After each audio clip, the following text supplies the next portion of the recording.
right, it is 10 a.m. Pacific. Today is May 18th, 2021. I'd like to thank everyone for joining us today on another wonderful Tuesday here and another wonderful webinar with our great presenter, Cliff Quicksell. Today's topic, Become a True Strategic Partner, is brought to you by Dash and 8-Legged Media. For those of you that are joining us right now, you will notice in the chat box, there's a welcome message as well as a link there. If you would like to learn more about Dash and how to get your free account, please feel free to use that link. If you do miss any of today's presentation, it will be recorded and sent out at a later date. So please don't worry about that. We'll make sure you get that. Also, if you do have any questions, please feel free to fill them out in the question box. At the end of today's webinar, there will be some time for Cliff to address those questions. If we do not get to all of them, he will go ahead and reach out to you directly after the webinar. Now, without further ado, I definitely want to introduce the man of the hour, Cliff Quicksell. Thank you, Peter. I appreciate that. And I want to thank everyone that's on this call today. Again, nice number of people that are here. Those of you who are on this call, I just want to say for the record, before we get started, I promise you this. If you apply what you're going to learn here today, it will make a significant difference in your business. Now, that part of it's up to you. Even if you did part of what we're going to talk about today, it'll definitely make a difference. I want to talk a little bit about today's program, our little overview. You know, during my tenure in the business, I've come to realize that this industry, it's a great industry, but we have had an issue of breeding reactive salespeople and not people that are being proactive. I've interviewed literally probably thousands of different top performers around the world, literally Australia, New Zealand, all through Europe, and I've asked them questions, and the one trait that seems to continue to surface more times than not is that the people that are very successful are proactive. They're not sitting waiting. Average performers have a tendency to tout their number one point of differentiation as being great customer service. But if you say that great customer service is your number one thing that gives you that competitive edge as a strategic partner, I can tell you right now that's not enough. But to put that statement into practice, and I mean far beyond what everybody else is doing about just considering good customer service, and you can do this by helping your clients strategically plan. And that's what we're going to talk about today. Helping your clients strategically plan is a total game changer. And I just encourage you to listen to what you hear today and really consider hard on applying some of the, if not all of it, some of it to your everyday business model. And I will tell you that this is not theory. This isn't something that I pulled out of a book. These are things that I have done for myself, things that I've translated to other people that I've worked with, consulted and coached with over the years. And I tell you folks that people have had some tremendous success. Now, planning as a whole can take on various forms without a doubt. And again, it really is important. So we'll talk a little bit more about that today. We're going to talk about the meaning of a true strategic partnership. A lot of times, you know, we talk about being a good partner, but what are those proactive steps that you need to really initiate this process? And by doing this, we're going to talk about how this will really help build stronger and lasting relationships, loyalty. And ultimately, you know, my big mantra is everything really leads to more sales, bigger sales, better sales, and the end goal driving the highest profitability possible for your company. Now, I saw a quote today that I was really intrigued by, and it's interesting how things have a tendency just to pop up when they're supposed to. But I saw this quote by Simon Sinek, who is one of my, he doesn't know it, but he's one of my unsung hero mentors. But the quote said, "To get on a path of success, we need a plan. To reach success, we need to be flexible when the path is blocked." So when we talk about this today, this strategy, you're going to find out that it really starts with you. And how do we elevate that game in such a way that it really does make a significant difference? So getting to the strategy, why would we consider this strategy? And it really, when we talked about the learner outcomes, we discussed this. A couple things. Number one, when you can be proactive with your customers and you can help them with strategizing, with planning, with doing those type of things, it definitely builds confidence in that relationship. And that's the number one thing, I believe, is you have to build this trust, this loyalty, and it all starts with someone being confident in the things that you're saying to them, the things that you're sharing with them, the ideas that you're coming to them with. Those are the things that now all of a sudden they can see that your focus is not necessarily on just you and your growth and your sales, but how are you helping me grow? How are you protecting my brand? How are you protecting my business? How are you helping me stand out among my competition with my customers? And I want you to really, again, think deep about this. And you want to consider this strategy because, as we talked about, this is going to be more proactive sales. Now, this is no degradation, but I can tell you that the vast majority of the people that I talk to are not proactive in their marketing efforts and their sales efforts. It really is it's a travesty. Given everything that we have at our disposal to do things in a very inexpensive way, and in a very productive way as well, it doesn't make sense to me that people are not taking full advantage of all the tools that are out there to help them do this.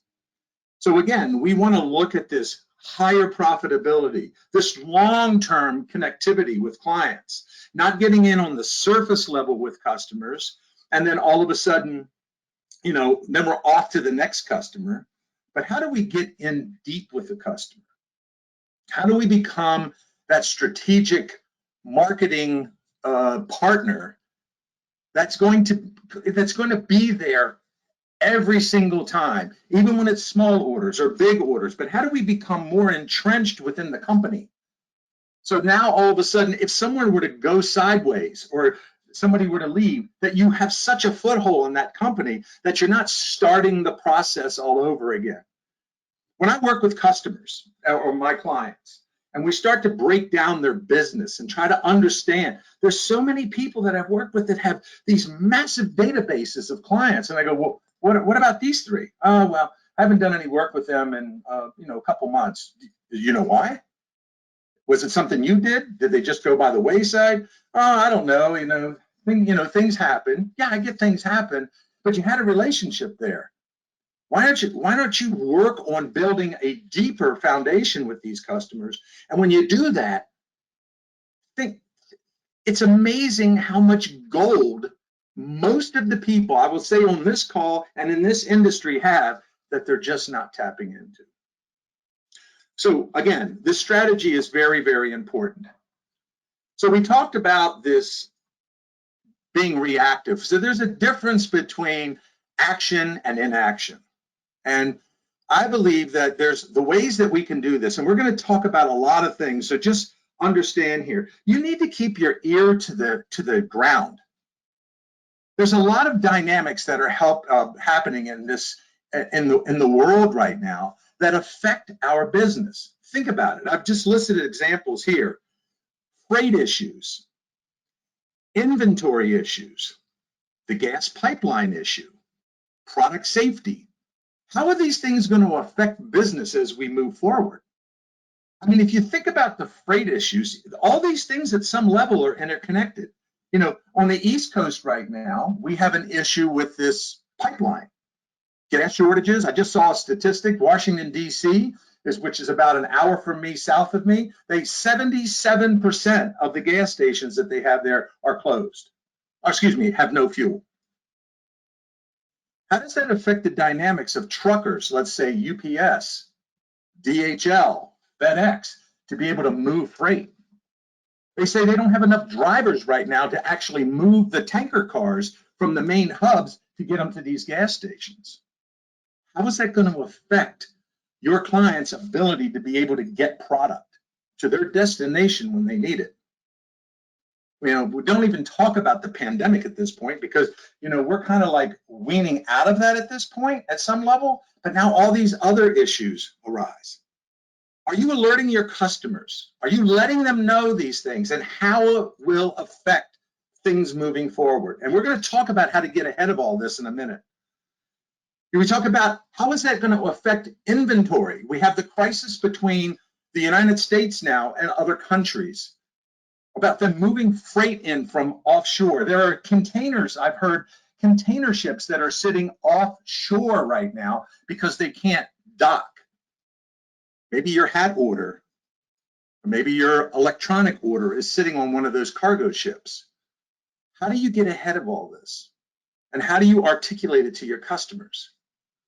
I'll give you an example. Years ago, I had an occasion when I owned the headwear company where one of our clients ordered one of the distributors ordered several, like almost 75,000 baseball caps for a major race, car race. And I was saying, well, these are going to be divided up over so many weeks. You know, because of the weather, I would highly recommend, because this is the alert that I got, I would highly recommend that we air freight the first group in. It's going to cost a little bit more, but we could get those in because there's been trouble moving via the land bridge from Long Beach to Chicago, where they do that by rail. So I would encourage us to consider that. No, nothing's going to happen. I said, I had the person sign off on it. Interestingly enough, when the train was passing through Montana, the train actually froze to the rails in the mountain. This person's hats were sitting on one of those rail cars. Nothing I could do to get that freight. But again, in that particular case, at least I had articulated that to the customer. It saved me. But again, I know it's a crazy example, but nonetheless, those things do happen. Are you calm enough? Are you confident enough to be able to take that information and share it with your customers? And not only share it with them, but have 1 or 2, 3 alternatives that may be able to help them through the process. That's planning. That's planning. Years ago, when I remember calling Mark Held immediately when this happened, when I heard the cotton prices had shot up to be so high. I mean, my understanding was they were as high as they were back during the Civil War almost. They were so expensive. And the question is, you know, how do you get ahead of that? How do you get ahead of it to your customers that may have company stores that may have apparel in there? It may not affect it this week or next week, but you can bet it's going to catch up. How do you get ahead of that? That's planning. That's how you help people plan. Interesting statistic, 70% of customers are appreciative of a company that takes the reins, that's willing to be proactive. And folks, I'm sure that everyone on this call wants to be one of those 70%ers. So again, don't hesitate when it comes up with something like that. I encourage you to take the reins, be the person, they may not like what you have to say, but be the leader when it comes to this. That's planning. I use this acronym a lot, WSLTC. If you want something, leverage the community. So what does that mean? How do you find this information where you can actually get a heads up on it, to get advance notice on this type of thing? You should poll vendors. If you have your top 25 vendors, you should be sending your vendors maybe it's a small questionnaire. What are some of the challenges that you're facing right now as it relates to inventory, relates to freight costs and things like this? How would you suggest that I articulate this to my customers? These folks are experiencing the same issues that you are at some level, at a greater level in many cases. But they could probably give you some really good information on how to communicate this to your customers. And again, none of us like to be the bearer of bad tidings, but certainly going to someone with not only, here's the potential problem down the road, you have orders with us, this is how we plan to solve it. And then, you know, if we went back for a second, one of the things that we didn't touch on, but we have the issues now with inventory. And that's all a direct, because of the supply chain, what's happening with disruption, with the political disruption that we're having in the world, moving freight costs, oil, all that stuff, it all affects the entire pipeline. So maybe you call up your vendor and ask them, okay, as it relates to inventory, I know there's going to be some issues. You know, how do we best communicate that to our customers? Do you have a program in place? Like when I owned the headwear company, one of the things that we used to do is if somebody would call up and say, hey, I need to find 4199 black caps. Do you have any in stock? Yeah, we have plenty. Would you like me to put a courtesy hold on? How many do you have? Well, we want 5,000. This actually happened. I said, do you want me to put a courtesy hold on those? Well, what does that mean? I said, it doesn't mean anything to you from a cost standpoint, but I'm going to put a note on that inventory that's going to say, if anybody calls and it will dip into those 5,000 that you want, I'm going to give you a call and give you first right of refusal, but you're going to have to give me a PO immediately if you want it. This particular person said, no, I'm not interested in that, Cliff. Don't worry about it. You have 70,000 in stock. It's not a problem.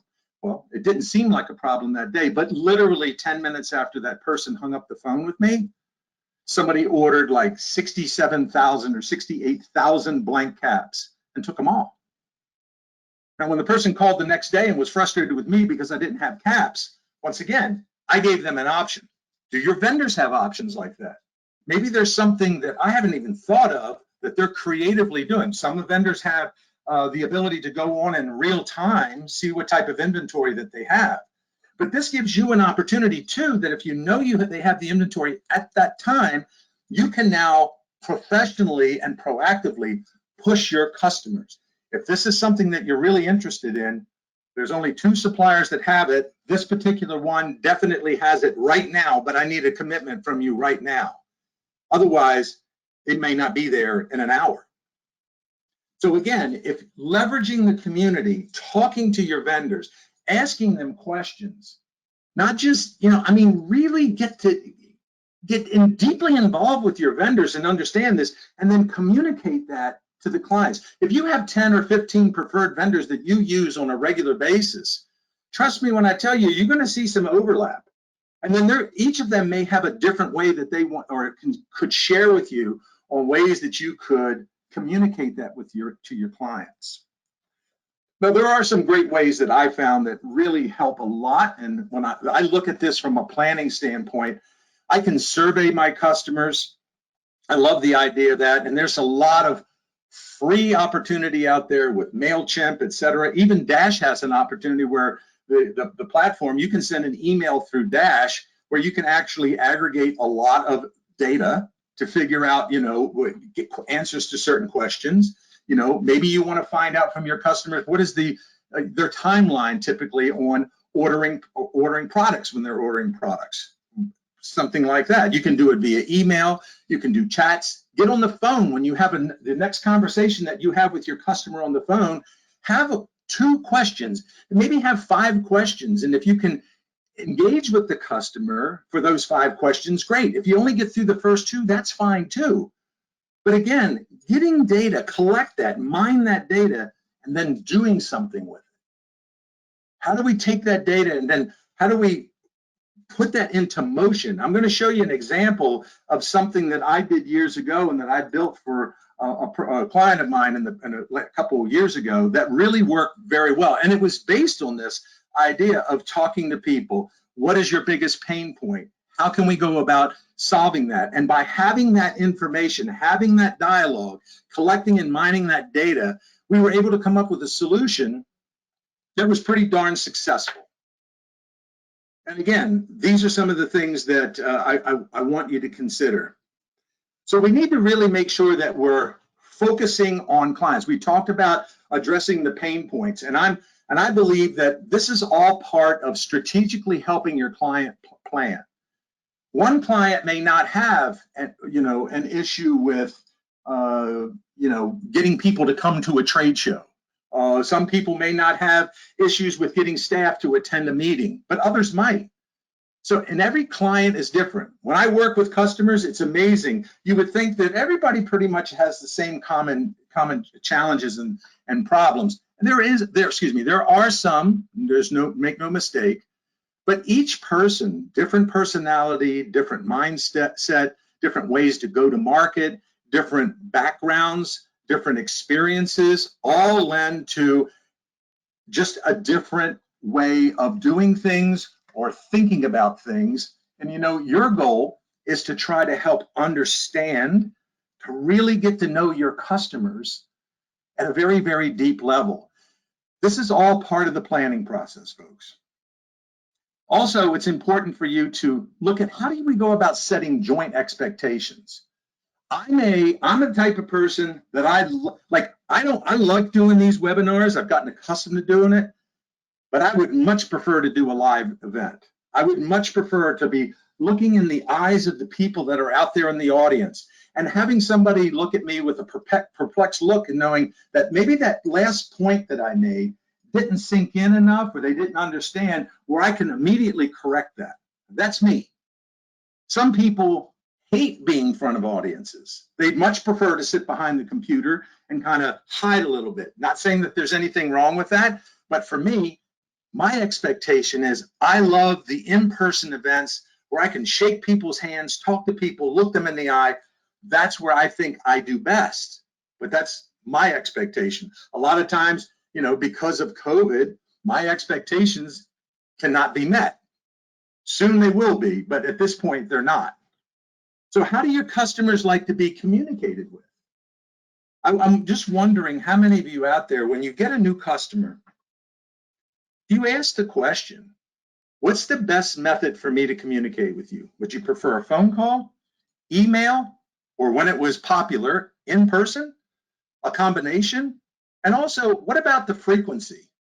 If I have ideas and things like this that I want to share, if I were to send you, we have an email program that we cast ideas out to our customers on a regular basis, and we do this once every 2 weeks. Is that frequency too much? And then find out. Because isn't it important that if you know how your customer wants to be communicated with and you're doing it in line with what they're asking, you're going to have a much better, pleasant experience with that customer because you're listening. You're satisfying those expectations that customer is looking to accomplish. Additionally, you need to know the market. You need to know your marketplace. You need to know your competitors. You need to know their competition. It's important because then if you know their competition, guess what? You can help them plan.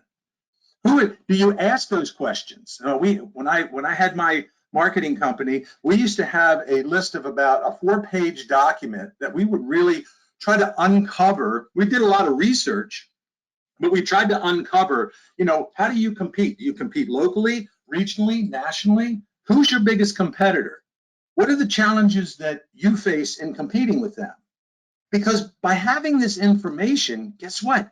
You can help better facilitate ideas, solutions for those problems that they are going to be facing moving forward. The other thing that's really important is to over-deliver and under-promise. There's a lot of people that will, if you can't do what they want you to do and it's going to be a stretch, in my opinion, you're better off just saying, you know what, I'd be doing you a disservice if I said I could do that. I can do this, and if that works, I would love to work with you. But if it doesn't, then I don't want to disappoint. But then over-deliver.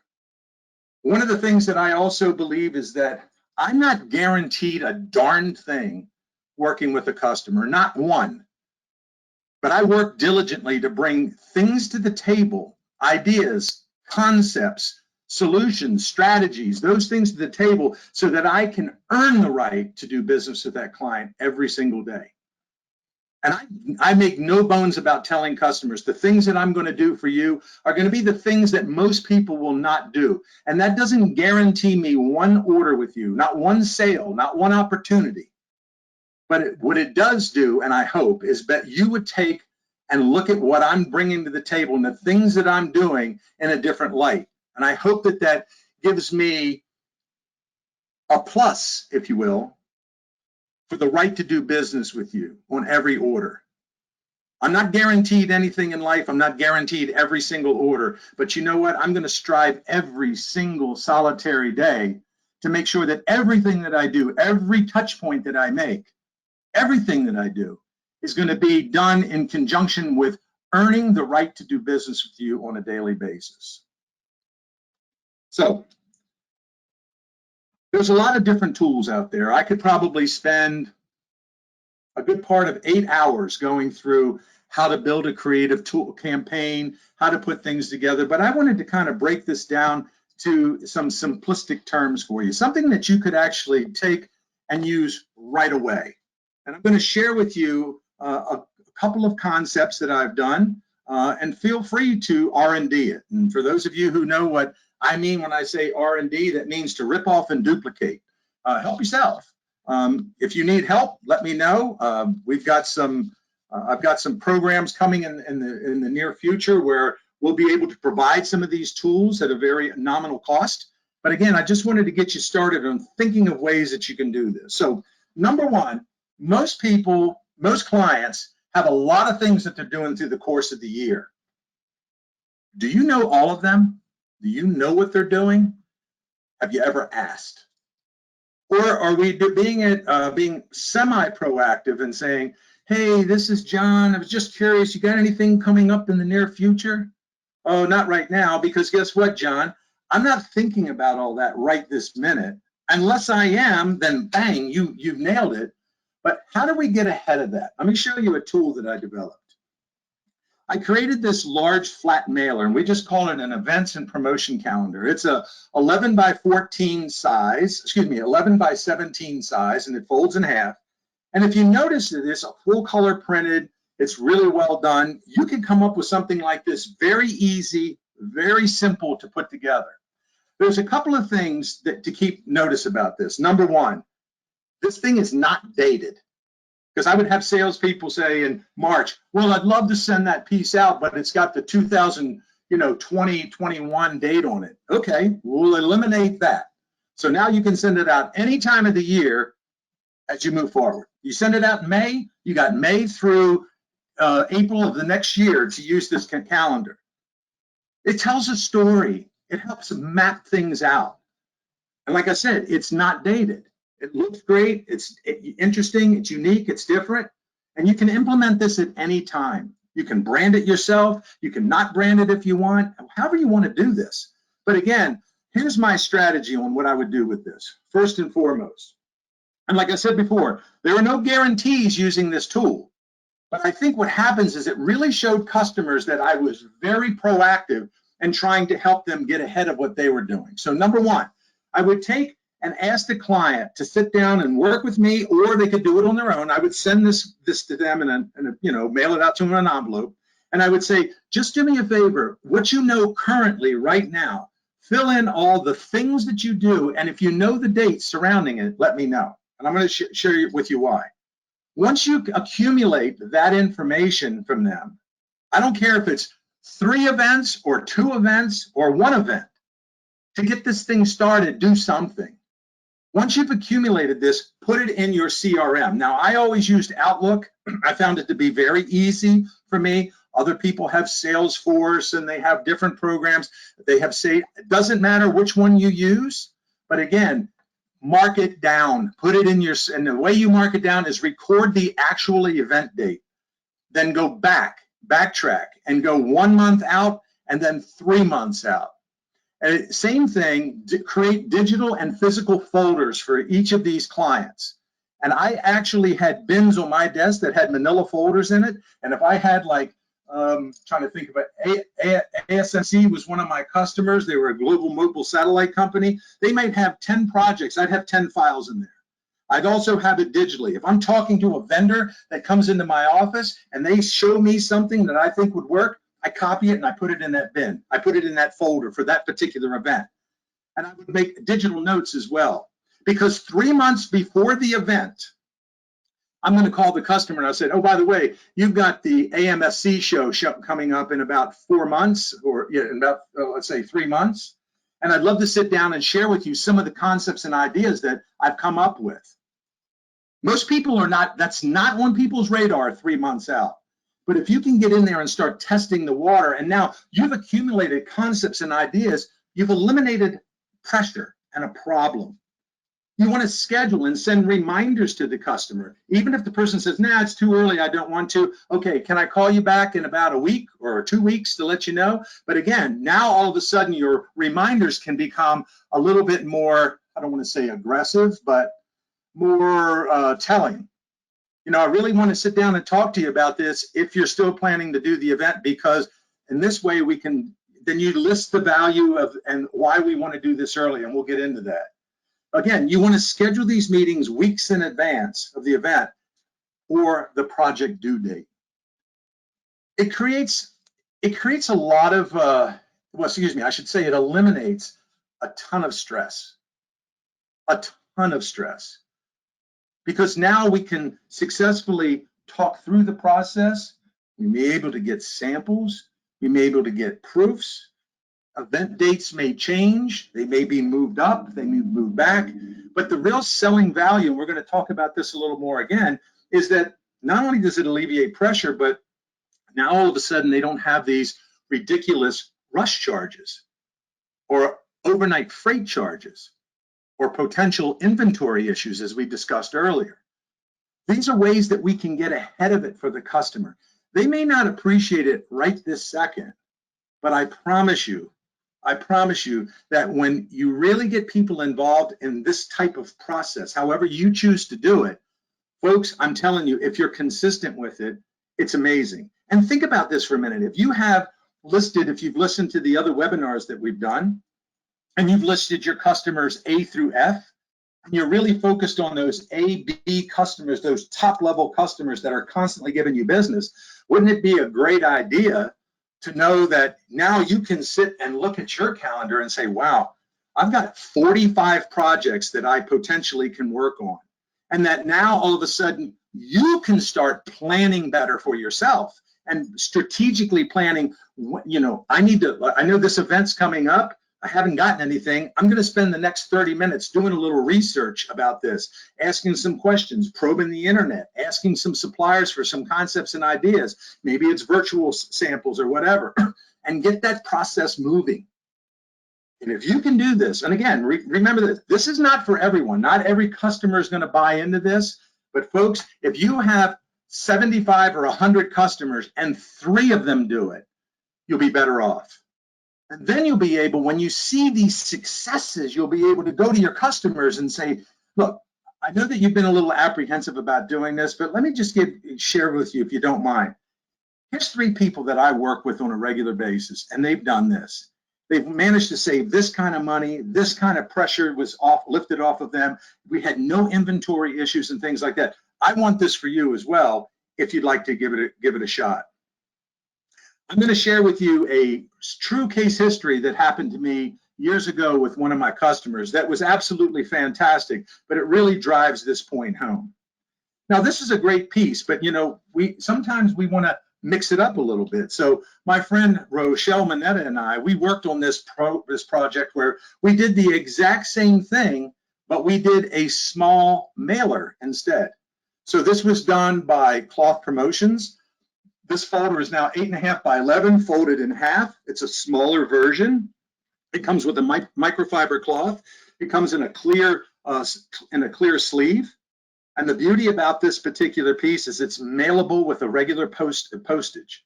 But again, when Rochelle did these, she started doing these programs. She came back to me and she said, Cliff, I got to tell you, these things are absolutely amazing. And oftentimes I use these, you know, rather than a business card. So again, this is just one way that someone has used these particular pieces that have been very, very successful. So you can see, you can take one idea, one concept, and you can put a different spin on it if you choose to put a different spin on it, right? There's a lot of ways to go about doing this. But again, this is just a very simple, inexpensive, that one and this one, very inexpensive example on something that you can do right away and be proactive and get this thing moving forward. Other things to consider. I would, you know, for those of you who have never actually looked at the Dash platform, I would encourage you to do so. I say this because, Dash has been a great supporter of my webinars. They've actually, they've sponsored all of my webinars up to this point, except for the last, I think, 5 or 6 months. They're a great strategic partner, so I know firsthand I wouldn't steer you wrong. But they have multiple ways for you to communicate with your customers. Now, once again, we start about proactively planning. If you know through questioning of your customers, for instance, that they all do something for breast cancer awareness, within the Dash platform, you can actually build your own custom catalog, fully branded, 4 pages, 8 pages, how many ever pages that you want, that's in a digital flip book. And you can email this to all your customers. So now if you know Breast Cancer Awareness Month, I believe it's in October, correct? It's in October. So guess what? Your customers are planning, let me just say, don't most customers have like a V8 moment? Oh my God, bang on the forehead, I forgot, I have something that I need. Now, if you know that breast cancer awareness is coming up, or you know that the firefighters, annual drive is coming up, you could easily build one of these digital assets and you send it out in line with what I was talking to you earlier about the strategy. You send that out 3 months earlier. Hey, just want to let you know, I know that you do breast cancer awareness. Just wanted to put this catalog in front of you to see if there's anything that you might be interested in. You have a digital asset that you can use instantaneously. And what's the beauty behind this is if you go through your email list, you can say, okay, I have 90 customers. These 8 people I know do something. You send it 1 click. These 8 all get it. Boom, they get this piece. You can create multiple digital assets. Dash is going to be building tons of assets for you to pull from their library to make it incredibly easy. Like this particular thing here on 7 marketing fails. This is one of the infographics that we built to be able to, that you could use, and you could send it out as a touch to your customer. There's numerous things that you could do, but once again, it's this communication strategy that you put together to help your customers plan in the future. Now, we could sit here literally for hours and go through all the what-if scenarios. And folks, there's a lot. But you know your customers. You know if they're doing holiday gifts. My God, they do holiday gifts. Create your own digital catalog with 30 pages of holiday gifts that range from $5 up to $200. Put your brand on it and email it to your customers. But you don't do that in November 15th when everything's scrambling and inventory may or may not be there. Now you can proactively send it out 3 months in advance and say, hey, I know that you do year-end gifts. If you're still planning to do it this year, I put this digital catalog together. I thought you would like this. Please let me know as soon as you can, because I want to make sure that I check for inventory. If you don't see anything in here that you like, please let me know. I'm happy to do the research for you. But we should get started now. Be professionally persistent with your customers. It makes a huge difference. Trust me. Your suppliers will love you. You'll have less frustration. And in my opinion, that's what it's all about. So folks, it all starts with you. That's what I truly believe that. You have to have a plan first. You have to have a plan, and it must be proactive. Is it going to come? I know all you type A salespeople out there, just like me, we want boom, boom, boom, boom, immediate results. It won't happen. You have to put this in motion, and you have to work the process. It takes time, but guess what? It really does help. Now, I showed this example of possibly coming up with a new client kit, and I found this one on the internet. I thought it was great. I know the owner of this company, but I thought it was great. Your new client kit, you could put, it's all surrounds your budget. You do a custom box, you might do a coffee mug, a pen, and maybe you put that planning guide in there with a cover letter that says, welcome, in this particular case, welcome to Pinnacle Promotions. We love to work with you. One of the strategies that we use is we help our clients plan. So sit down, have a cup of coffee, and let's sit down and talk about how this process works. I'll be giving you a call in a couple of weeks or a couple of days just to follow up, whatever that is. So once again, you can control this process. And guess what? When your customers see this, I can't tell you how many times this has happened to me, where customers will see something like that and go, Well, I never knew you did that. And I know a lot of you on this call who have pivoted to doing kitting and fulfillment and packaging have probably heard that from your customers more than once. Well, I thought you were just about balloons and t-shirts and rulers and bumper stickers. I never knew you could do all this. If one thing that we've learned from this pandemic is that, boy, we were amazing when it came to pivoting. Don't forget that.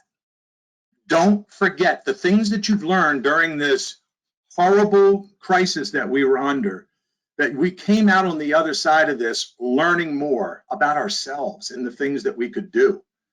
So I encourage you to think about things like this, because once again, it helps a customer plan. Wow, we get new customers all the time. We don't do anything to thank them. We just send them an email saying welcome and thanks. Maybe this is something that will spawn something. Again, greater sales, higher sales, more profitability. Here's some other tips and ways to be more proactive. For those of you, and I say this a lot, and by the way, this class is certified for MAS, CAS credits through PPAI. All you have to do is send Peter an email that you're interested, along with your PPAI credentials, and he'll be more than happy to make sure that you get the credits. But again, for those of you who have not taken the product safety courses at PPAI, definitely differentiator. Talk about planning.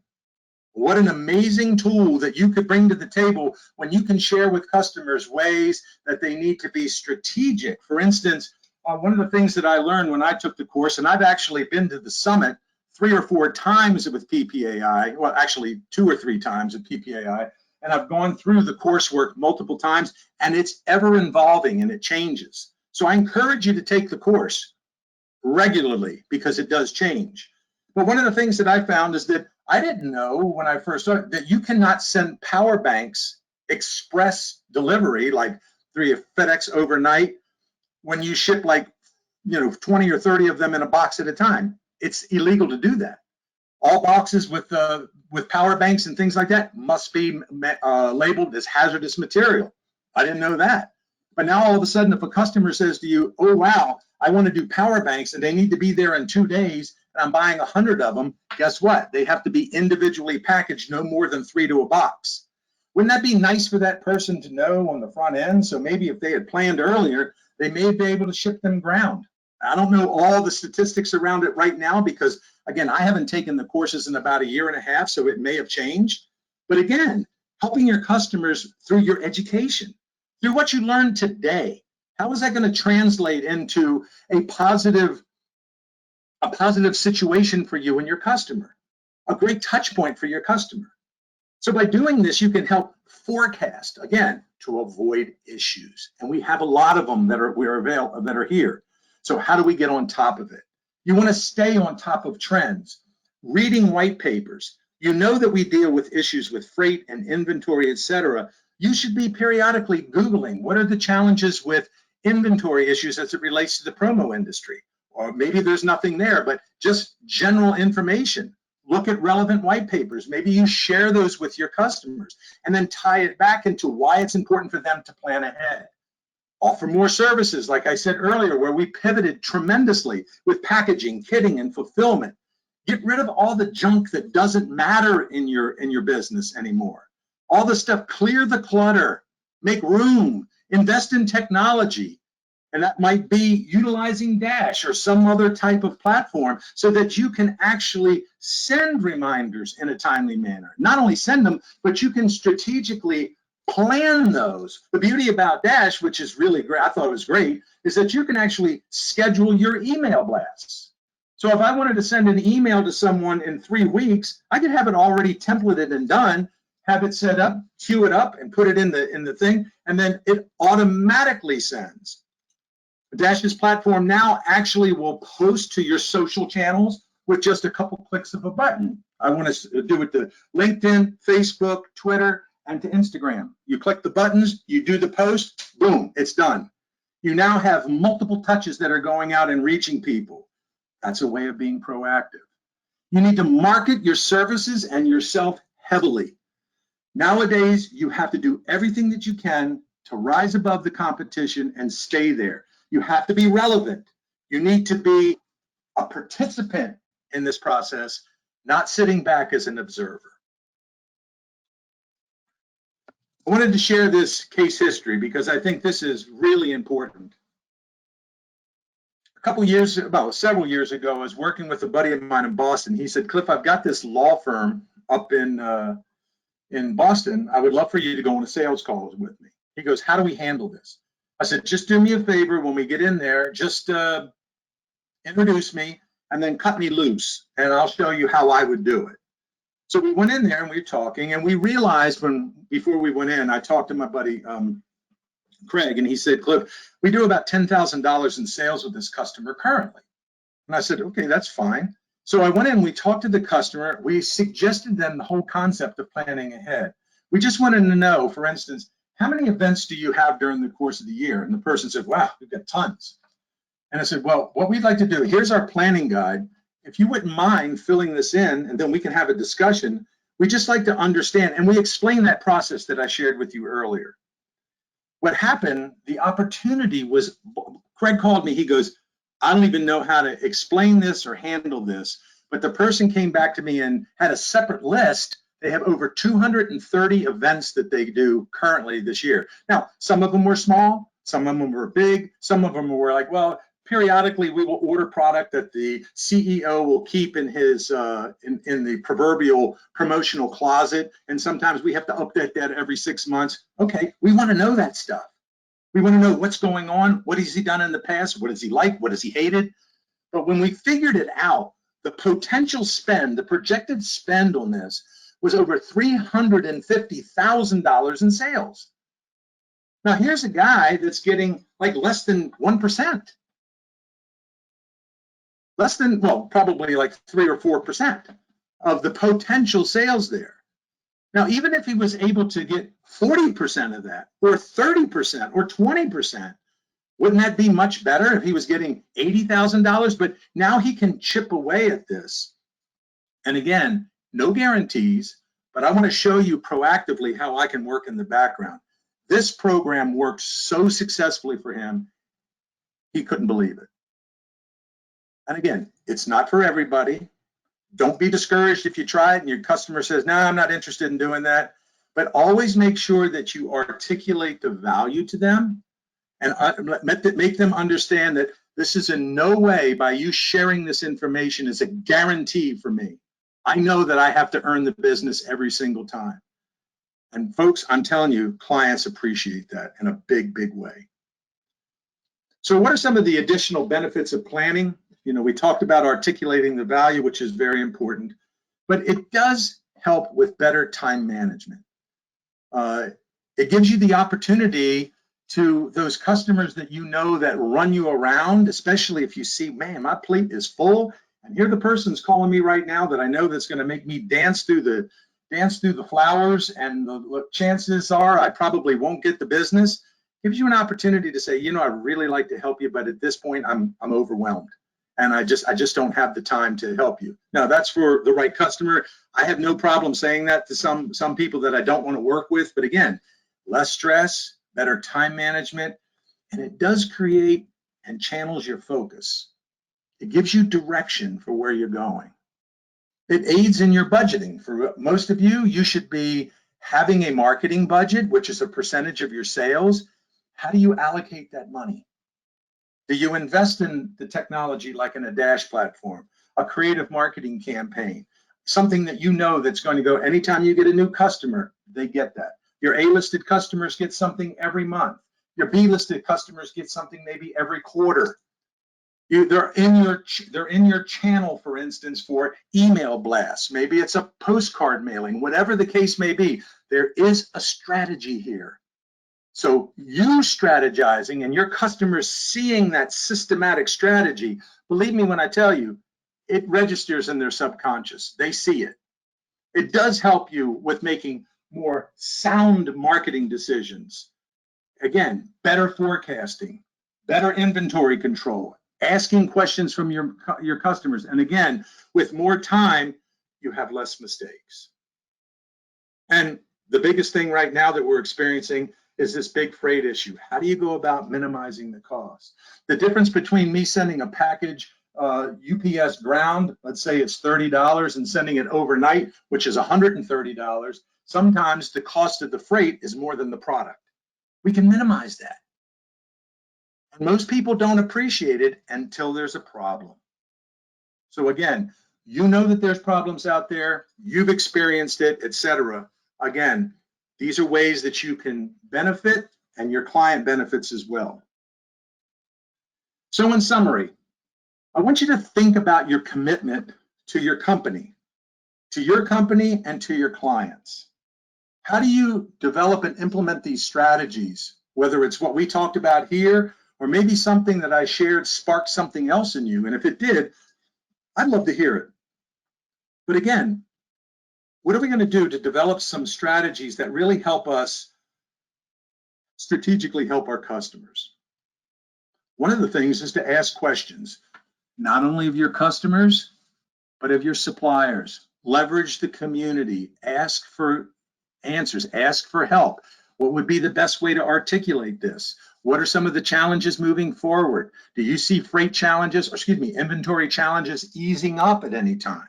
You know, one of the things that I would ask suppliers is, you know, with all this stuff going on with the supply chain through China, have you developed any other manufacturing areas like in Mexico or Vietnam or in the Dominican Republic or anything like that? Or is everything that you're still doing going through China?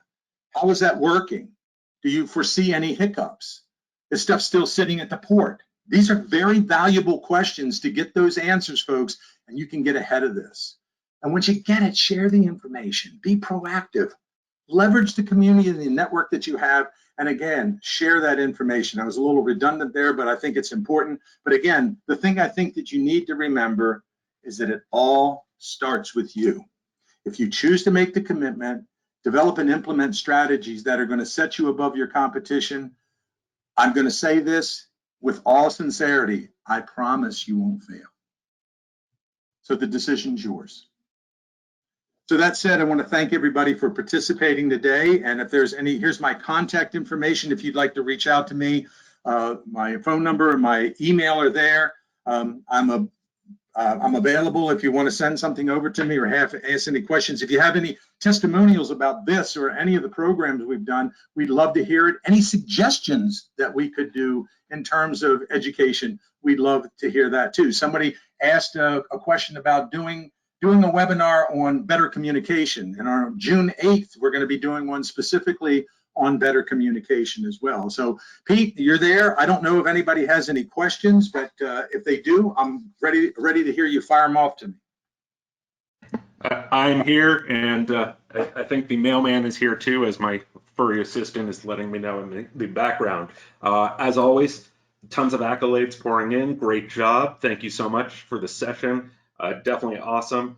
There is a question about your friend who you brought you in on the sale. It looks like a two-parter. One, can we bring you along on sales? And two, if you're not available, how do we shift the paradigm from the questions and relationship where we currently have with our clients to growing them? And what questions should we be looking to ask? Okay, so you might have to ask that second part over. So the first part, could you take me in? Could I go on a sales call with you? Yeah, we could work out the details of that. That's not a problem. I've done them virtually on Zoom calls. I've done them in person, whatever the case may be. Before we do that, we always have a precursor call to make sure that I understand what the goal and objective is of the meeting, to make sure that the individual has done their due diligence on the front end and we're not going in there blind.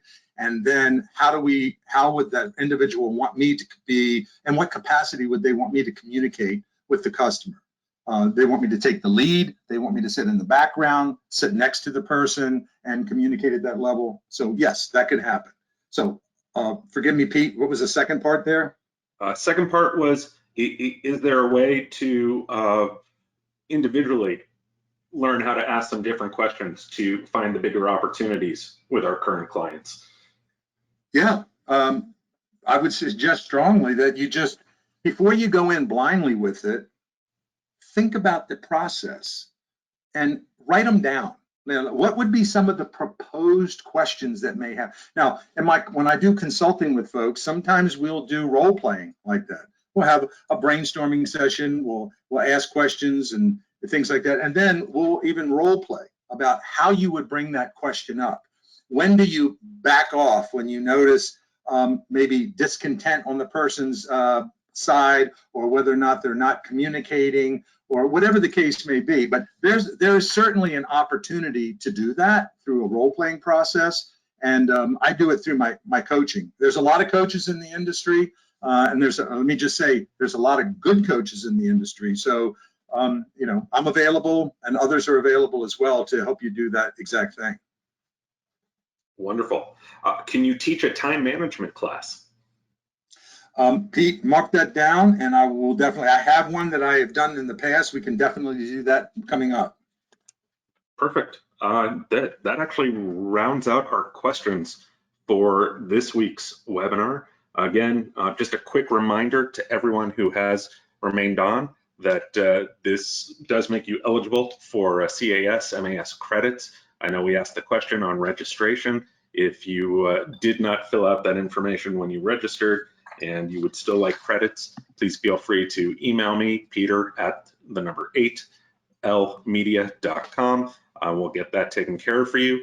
Also, if you joined us late or had any audio or technical issues throughout, there will be a recording sent out later this week, so stay tuned for that. And as always, I just want to thank everyone for participating today, joining, and again on another wonderful webinar. And Cliff, thank you very much. Always wonderful to have you drop some more information and knowledge on us. So thank you very much. Okay, thank you, folks, and look forward to seeing you on June 8th. Have a good one. Thank you, Peter. Thanks, Cliff.